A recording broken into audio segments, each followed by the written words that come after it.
Thank you so much. Thank you so much for joining us for our community conversation on the Omicron variant. My name is Shirley Martinez, and I am the Acting District Director for Congresswoman Lizzie Fletcher. The Congresswoman and our panelists will each give opening remarks, and then we will move to questions and answers. On the bottom of the screen is a Q&A, which you can click to add questions to the queue. Once we move to questions, your name will be called and you will be unmuted so you can ask your question live. Again, thank you so much for joining us. I will now hand it over to our host, Congresswoman Lizzie Fletcher. Thanks so much, Shirley, and thanks to everyone who's joining us tonight for this community conversation. For those of us, those who are joining us for the first time tonight, a very special welcome to you, and I'm glad that you're joining us for what I like to call a town hall on a topic, and I like to invite people who have deep expertise on a specific topic that matters in our district to join our neighbors in Texas 7 for discussion. So I'm so grateful tonight that we have some real experts who've joined us to talk about COVID-19 and the Omicron variant.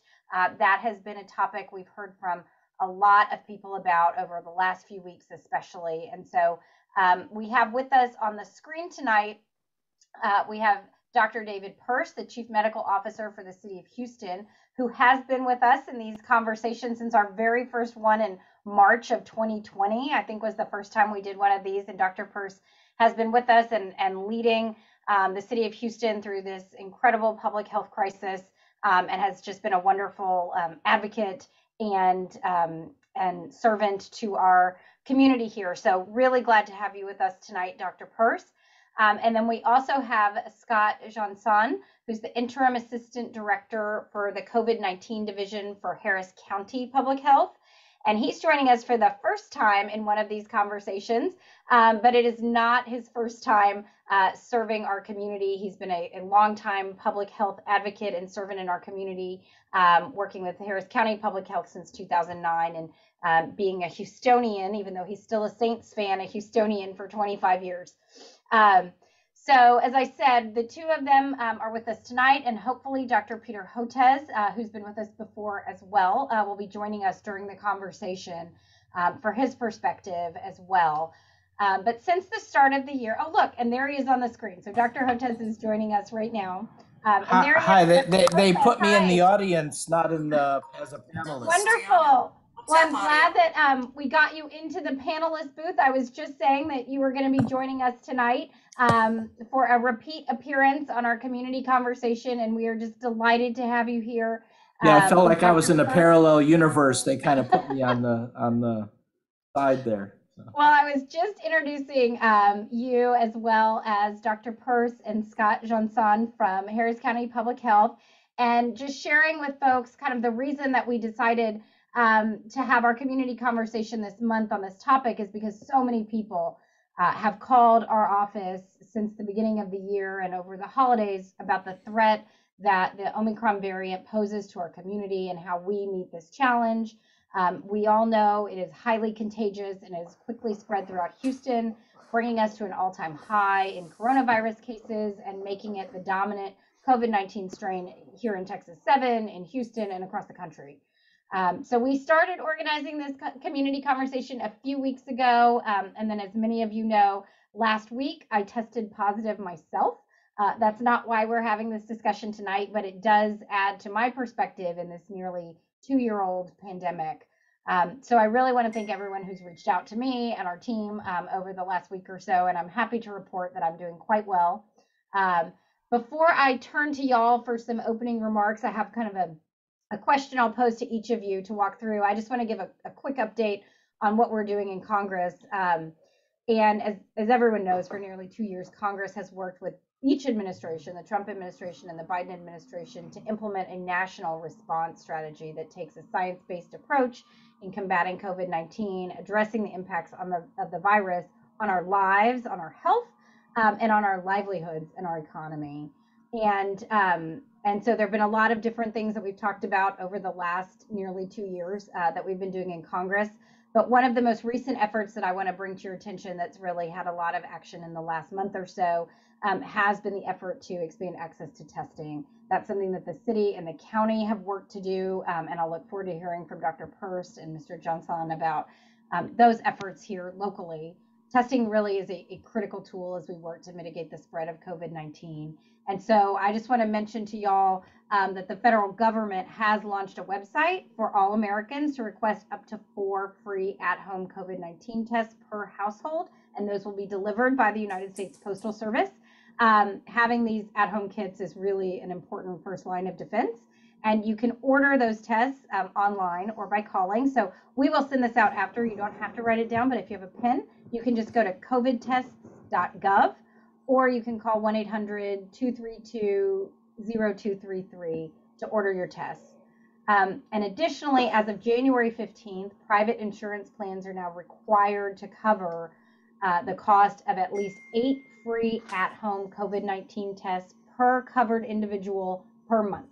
So if you're a family of 3 on the same health insurance plan, you can get 24 tests covered by insurance per month. The federal government's also increasing the number of tests available to schools by 10 million per month so that schools can safely keep kids in the classroom. And in addition to testing, public health experts have repeatedly told us that masking is a really important tool to control the spread of the virus. And so beginning this week, the federal government will be distributing 400 million N95 masks for adults free of charge at thousands of pharmacies and community health centers. So a really important part of what we need to do to keep our community healthy. And additionally, I know this is a big concern, high quality masks are also going to be made available to children in the near future. And of course, the best way to protect yourself and our community is to make sure that you're fully vaccinated and boosted. There are 3 different COVID-19 vaccines readily available across our community. And getting vaccinated can lower your risk of getting and spreading the virus, can minimize and protect you against really serious illness, hospitalization, and death from COVID-19. So really important to do all of these things. And certainly the Congress has worked to make sure that vaccines and boosters are manufactured and made available as quickly as possible, and that they are free and easily accessible. And that wouldn't be possible without the partnership of our public health officials here in Houston and Harris County that have really done an incredible job making sure that we all are able to take advantage of those free and accessible vaccines. And I'm really glad to see that we have a good vaccination rate, but we're not quite where we need to be. So I really encourage anyone who's looking, who still needs to get a vaccine, to visit vaccines.gov. That'll be another really important tool. And together with tests and masks, with these vaccines, we really can slow the spread of COVID-19 and ensure we're doing our part to protect ourselves, our neighbors, our community.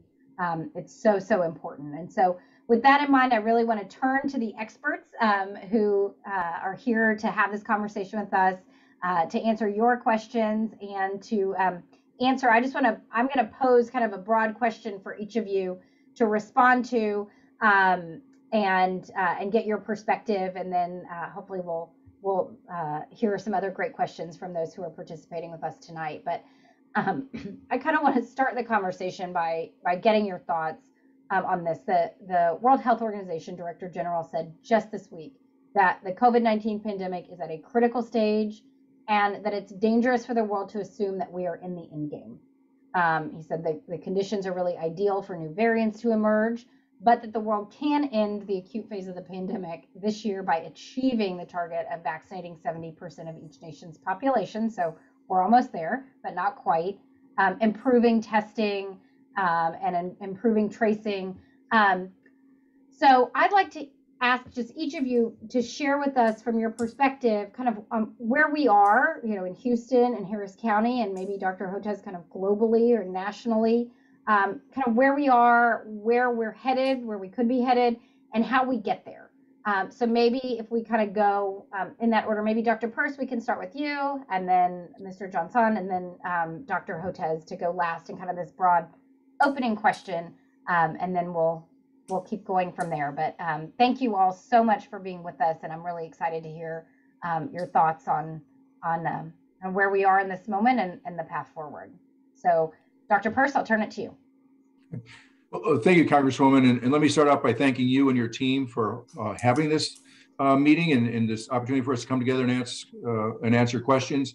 And I also want to say what an honor it is for me to be on with Dr. Hotez and Scott Jeansonne from Harris County, two really great experts that we've been working together as a team for 2 years now on a variety of things. And hopefully we'll be able to answer all of your the questions. So to your question, where do we stand now? So within the city of Houston, I think we're in a bit of a weird spot.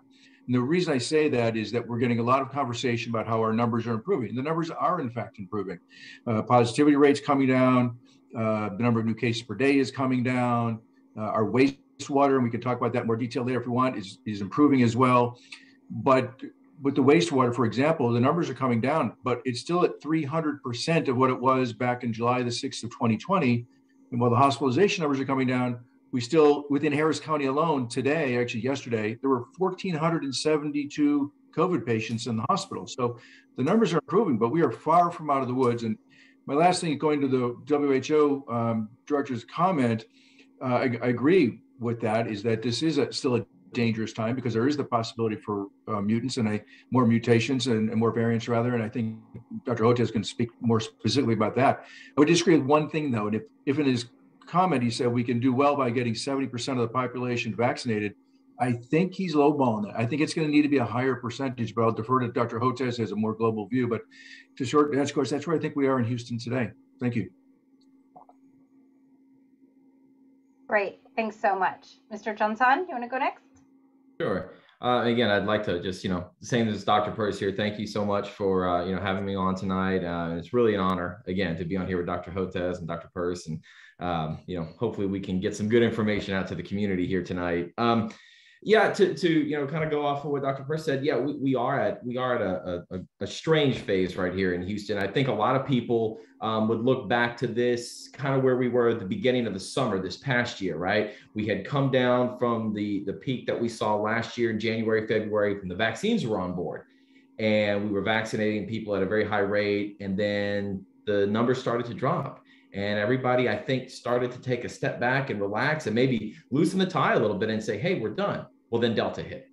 And we got over the Delta hump and it started maybe to kind of get back in that same, well, let's relax a little bit. And then boom, here's Omicron. And, I think the thing that's important here is that at least on Harris County side, the number of people who are getting tested during this wave are higher than they were during the Delta wave, and higher than they were in the previous wave of last fall. The number of tests that we're seeing people getting right now is kind of equivalent to what we saw back in the summer of 2020. And I think that's a good thing in a sense, because people are starting to think, well, wait a minute, let me just not assume it's something else or assume I know what it is. And they're going out and actually trying to find it. Find out what their diagnosis is so that perhaps they can practice those social distancing precautions or those isolation techniques to, prevent the further spread. But that's something that we need to really continue to maintain, right? We need to maintain the testing presence in the community and really stress to those folks, hey, if you think you're positive, don't assume anything, go get the test and make sure. So I think testing is an extremely critical component of what we're seeing right now. Great, thanks. And I want to circle back to you with a question on testing in a little bit, but maybe we'll move over to Dr. Hotez. Obviously, we're so grateful that you're with us again tonight, and also so proud of the work you're doing to vaccinate the world, and would love to get your perspective on kind of where we are in the pandemic globally, and also maybe if you could just tell folks who maybe don't know about the incredible work that you're doing here in Houston, making our community so proud, developing a vaccine that's being used around the world, just got authorization, and we're just so proud of the work that you and your team are doing here. So would love to hear your perspective on kind of where we are and where you think we're headed. Sure. Well, thank you, Congresswoman. You've been terrific throughout this pandemic and really putting science first, and that's made a huge difference in keeping the people of Texas safe. And of course, it's been an incredible honor to work with Dr. Persse and Scott Jeansonne and you know, this is one of the sideline messages I always like to tell people about Houston, how we're blessed not only with one great health department, but two great health departments, Houston Health Department and Harris County. And I know that for a fact because I've lived elsewhere and I've worked with other local health departments. These guys are top of the line. And so we're very fortunate and blessed to have these two keeping us safe. And I can't say that enough. And I try to provide support for the Houston Health Department and Harris County Health Department every chance I get. Where we're at, I think, you know, this Omicron wave, as David points out, has been pretty aggressive, and it'll eventually wind down. I can't tell you whether we're talking 2 weeks or 2 months, but eventually will come down. The only question is whether it goes down as fast as it came up or whether it gets stuck halfway down and lingers for a while. And then what happens to our post-Omicron world? And there's not consensus in the scientific community. Some of my colleagues think that having infection with Omicron could produce lasting immunity, and you're even hearing some of the talking heads on the news shows, you know, say that this is the end game, and that's how it all ends because the virus acts like some type of weakened virus or acts like an attenuated vaccine. I am of the opinion that no, that's not going to happen. I think that the immunity induced by Omicron could resemble some of the upper respiratory coronaviruses and will be short-lived, so that we will continue to remain vulnerable to new variants of concern.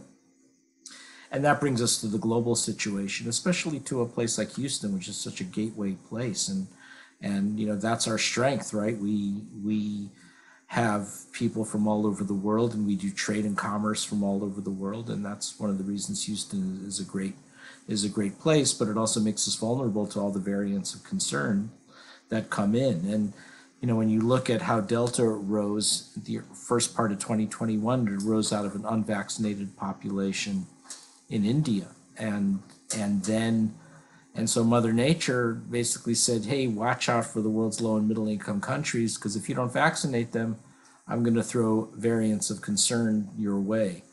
And that's what happened with Delta. And then guess what? We didn't follow her advice, and we left the African continent unvaccinated. And then Omicron arose out of Southern Africa, and that's what's hitting us now. So the bottom line is our most serious variants of concern are now arising out of Africa, Asia, and potentially Latin America. And if we don't figure out a way to vaccinate the Southern Hemisphere and the world's low and middle income countries, we're going to continue to be buffeted by new variants. And that's where our vaccine comes in. We've developed it. It's the first COVID vaccine designed specifically for global health. It's a recombinant protein vaccine that uses the similar technologies used to make the recombinant hepatitis B vaccine that you've been giving to your kids for decades, or you yourself got. And the reason I say that is because that technology is in place in Brazil and India and Bangladesh and Vietnam, and the list goes on, at least half a dozen or maybe almost a dozen low and middle income countries. So that if you want to make a vaccine that could be made locally and scaled up and to vaccinate the world, this is the one. There's no limit to the amount you could produce. We need 9 billion doses for low and middle income countries. Very safe technology. It's one that could easily be scaled. It is the lowest cost vaccine. We estimate it's going to be about $2 a dose. And so what we did was we transferred it to 4 developing country vaccine producers. In fact, they call themselves that, the Developing Country Vaccine Manufacturers Network, to Biological E in India, Biopharma in Indonesia, to Incepta in Bangladesh, and to Immunity Bio in Botswana and South Africa. And BioE's the furthest along. They now have made 250 million doses. They're making 140 million doses a month. That's 1 billion doses they're going to make over the next few months. And they just got emergency use authorization in India for that purpose. So we're working with them and others to get it listed by the World Health Organization so it could be sent all over the world. And hopefully that will make a difference. So, you know, Congresswoman, we came to Houston a decade ago to do big things here and to be part of this extraordinary city and Texas Medical Center and Baylor College of Medicine and Texas Children's Hospital, and it's worked out really well. This is a place where you can still come to do big things, and so hopefully this is the beginning of vaccinating the world. Well, thanks so much, Dr. Hotez, and I love hearing you say that you came here and you brought your incredible team here because this is a place where you can have big ideas and we make big things happen, and there's really nothing facing the world right now that is more important than the big things that you are doing to help vaccinate the world, and it's just so exciting to hear you say that. The other thing that we do, I think, so well here in Houston, and I tell all my colleagues in Washington all the time, we take care of each other, right? We care about each other. Thinking about Mr. Jeansonne, when we were talking about the Saints earlier, just thinking about, one of our finest hours was after Hurricane Katrina, when we opened up the Astrodome and welcomed our neighbors from Louisiana here. And I think one of the real challenges that so many of us feel like we're facing in this moment, in this particular moment of the pandemic, is a real concern about making sure that we are staying safe for ourselves, for our own personal health, but also for our neighbors. And with this incredible transmissibility rates, with how contagious this particular variant is, I think there's increased concern. And so I want to go back to something that you said before we open it up to questions about testing, and how we really are expanding the efforts in Houston and Harris County to get more access to testing in addition to these at-home tests. And I know that there have been some concerns that people are worried about making sure that they're going to a good testing site.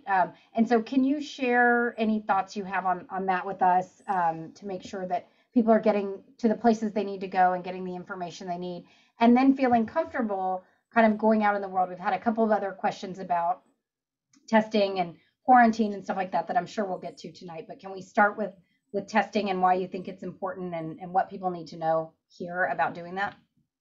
Sure. So one of the main calls that our office gets at Harris County Public Health, just from the general public, is how do I know that the testing site I'm going to is legit?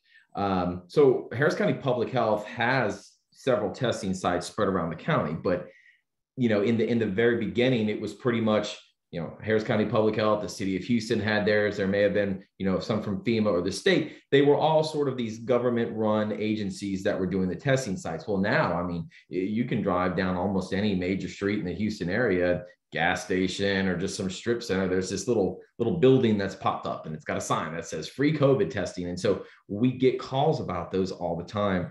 I'd say, generally speaking, the majority of them, yes, they probably are legitimate. There's no sign or sticker or something that I can point to and say, hey, if you see this logo on this building or on this sign, that's a legit one, right? But some of the red flags are if when you're registering, they're doing every single thing by paper. There's nothing electronic, or they're asking, for your driver's license number or your social security number or something like that.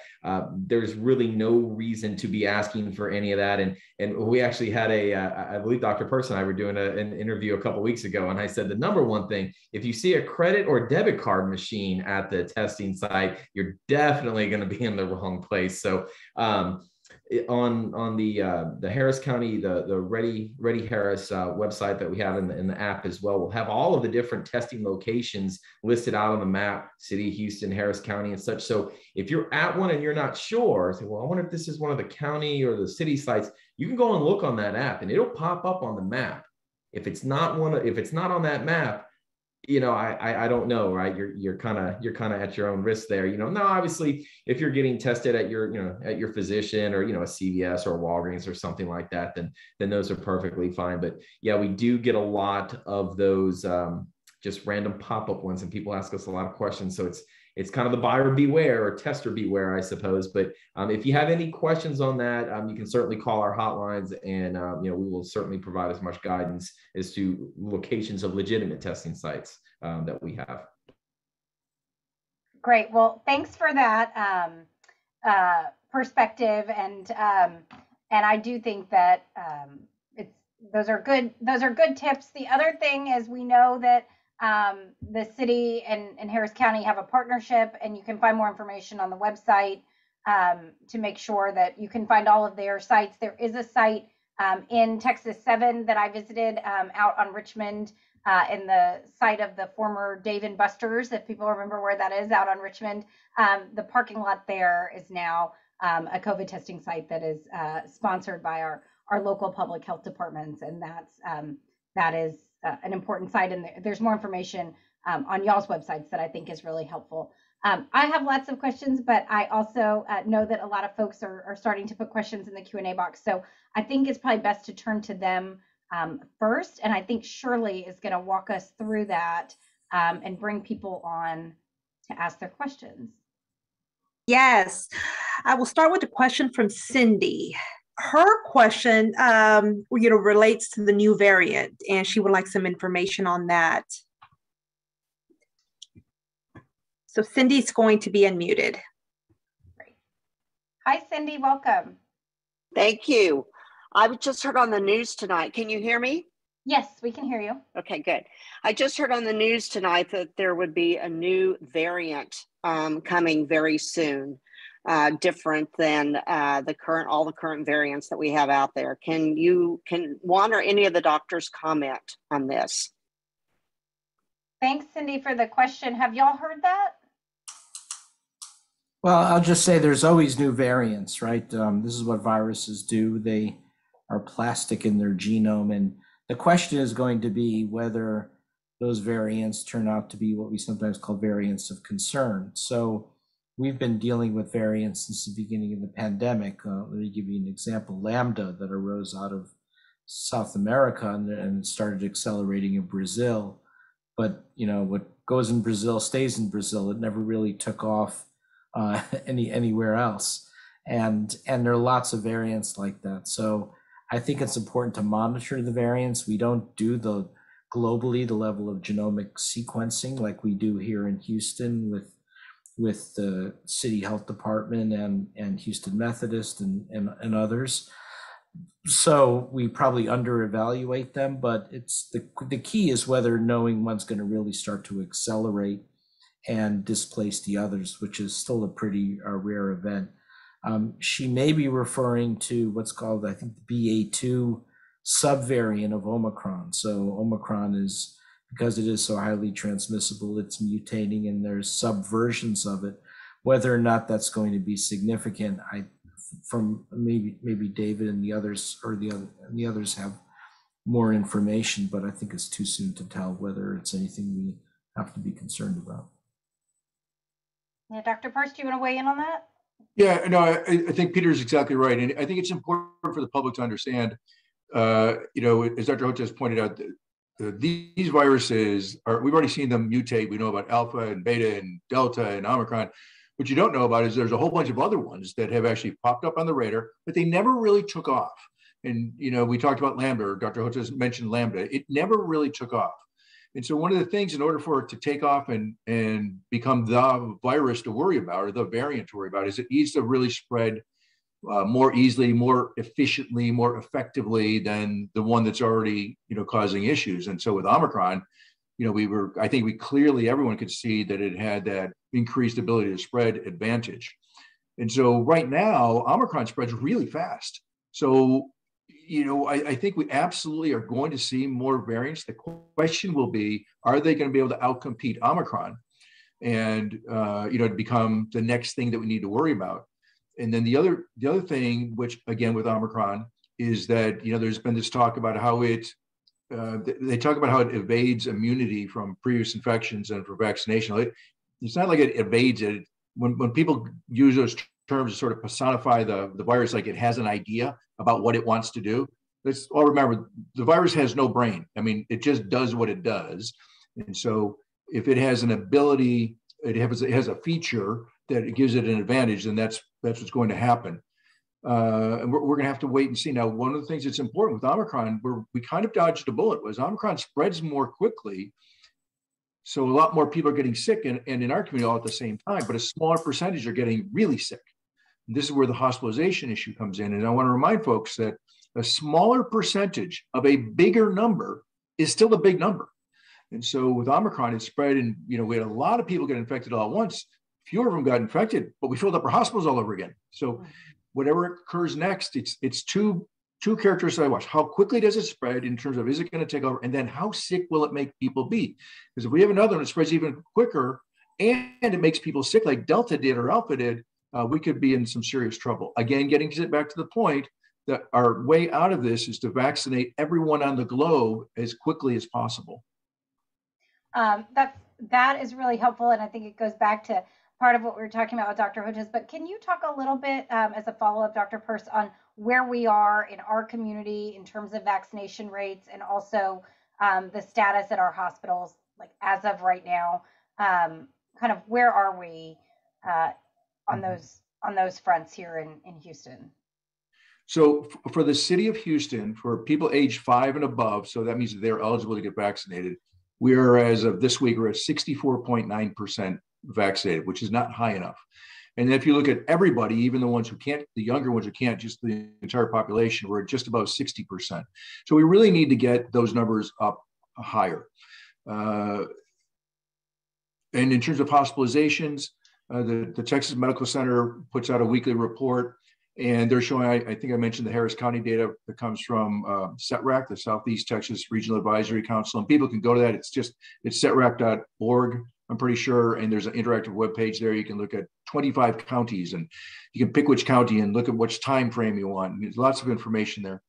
But we filled up the hospitals again. Now, the TMC did have to go into phase 2, which means they had to expand their ICU capacity, which they haven't had to do in months, but only a little bit. And in talking with the CEOs, we talk to them at least weekly on generally on Tuesdays. They seem to think that the hospitals are handling it. The problem is the nursing shortage. So we've got a nursing shortage. A lot of nurses have, they've gone and found other things to do because they're exhausted, quite honestly. And some have retired, and we're facing a nursing shortage now. So it's not just hospital bed space, it's also healthcare worker exhaustion that's complicating things. Right now in Houston, they're managing it. The hospitals, we got to give them credit. They're doing a good job. They're managing it, but let's not push it. Thanks, Dr. Persse. Okay, we're getting a lot more questions, so I want to make sure that we're getting to folks with questions. And Shirley, do you have the next question lined up for us?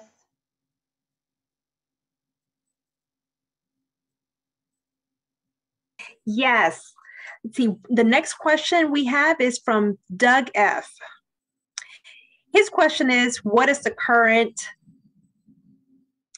best guess of when Omicron will pretty much go away and be at a safe level?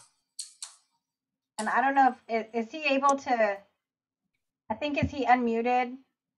I am unmuted. Terrific.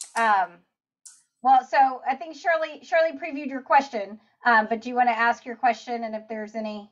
Sure, thanks. More to it?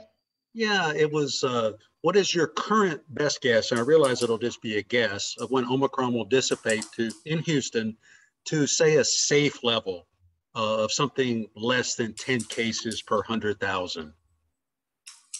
Thanks. Yeah, I think that's a question a lot of people have had. When are we going to hit the peak? Have we hit it? Are we going to hit it?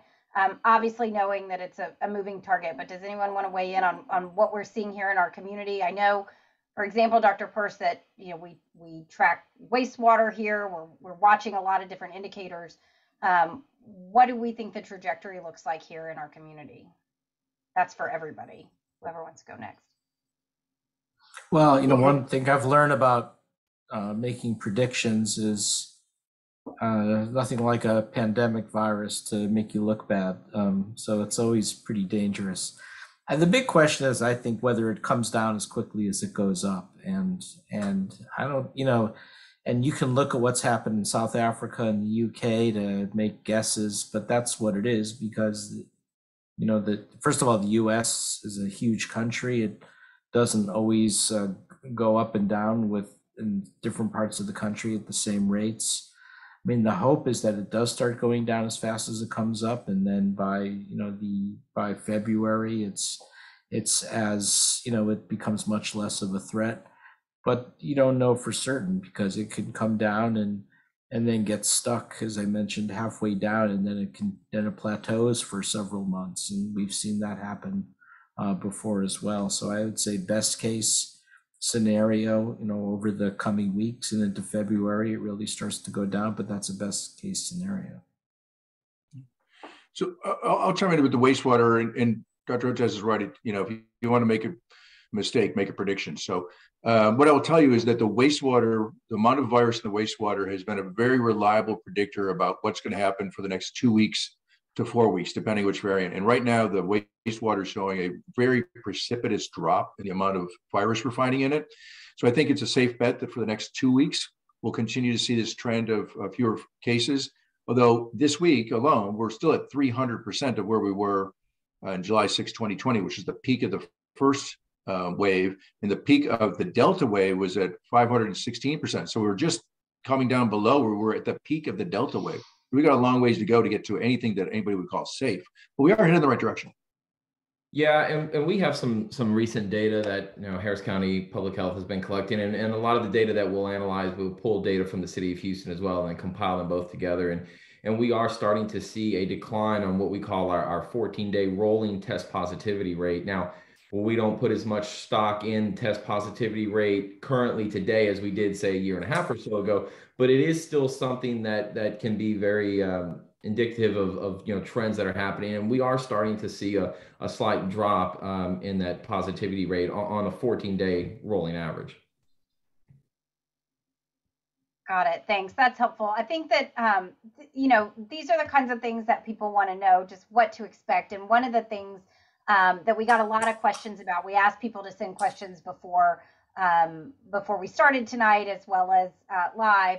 And one of the questions we got a lot was about some of the changing CDC guidance about quarantine and isolation. And there have been several questions tonight, so I'm just going to kind of summarize them. But certainly, what I'm gathering from you all is that, you respond to each variant because each brings its own set of challenges. And so several people have asked about the fact that the CDC recently changed the guidance on quarantining. I have read it in detail. I will tell y'all multiple times, but basically changed from 10 days to 5 days with guidance on how to proceed kind of at every turn. But can you talk a little bit about the reason for that change? And a lot of people want to know whether it's safe to be around someone after 5 days, whether they should take another test before leaving quarantine. I think any insights you all have about what's the safest, best approach, and maybe why, if it's related to this variant, it seems like perhaps if there is another variant, that guidance could change again, and it's because we're responding to the data and information about this particular variant. So would love your thoughts. Dr. Hotez, it looks like you're unmuted, so maybe we'll start with you.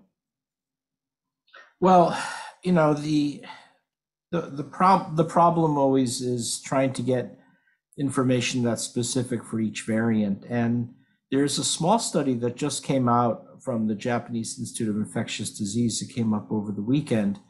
And it was kind of interesting. It showed that if you look at PCR positivity from the nose and mouth, it really drops off after 9 days. And by 10 days, it's mostly gone.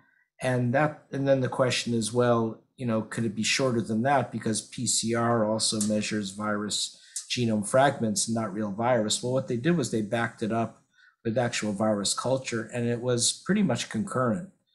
So that by after 9 days, virus was pretty low and not detectable in most of the samples. The problem was a small study. But if that holds up, it means that the original recommendations were actually pretty good, 10 days of isolation, and then you can go out and mingle with family members, etc.